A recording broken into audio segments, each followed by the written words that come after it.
Play-playin, ma'am. I am extending my warmest congratulations to all my 4th year students. Soon, you will be receiving your diploma, which is a symbol of your achievements and a manifestation of your triumph to harder all the challenges and obstacles that you encountered in your high school life. The hardship that you had is a proof of your preparedness to tackle whatever lies ahead in your pursuit of higher level of education.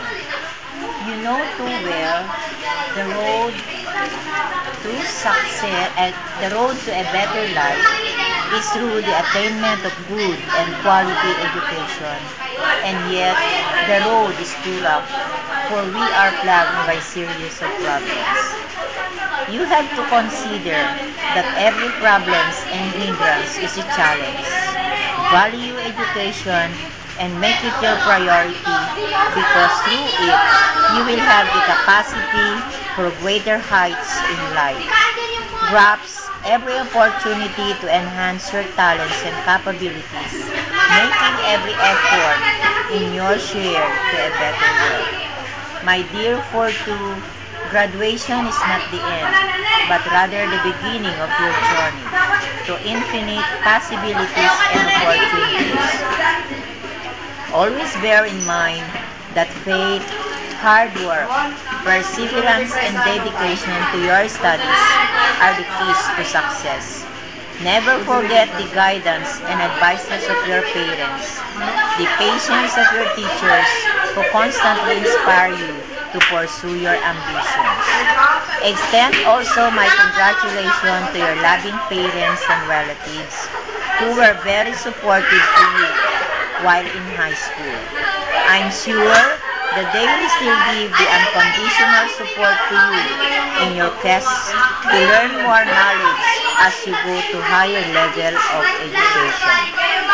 Whatever you will be, my dear Fortu, whatever you will become, walk with my prayers as you struggle towards the avenue of success.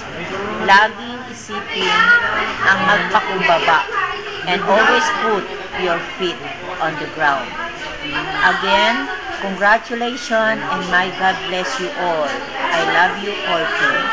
I would like also to thank you for giving me the respect being your second mother, your cooperation, your concern to our classroom, to our circle, and all the things we need to make our room beautiful and clean. Alam nyo mga Fortu, magaan ang loob ko sa inyong lahat. Kahit gusto kong magalit sa inyo, hindi ko magawa. Maingay kayo, pero hindi kayo nakarinig ng anumang salita sa akin. Dahil ayaw ko kayong masaktan, ayaw kong magkaroon kayo ng sama ng loob sa akin. Masaya ako sa inyo dahil masunurin kayong mga bata. Hangad ko ang inyong magandang kinabukasan, kayong lahat. Ipagpatuloy din ninyo ang mga maganda ninyong samahan, kahit kayo ay maghiwa-hiwalay na. Lagi niyong tandaan that you are always welcome to come here.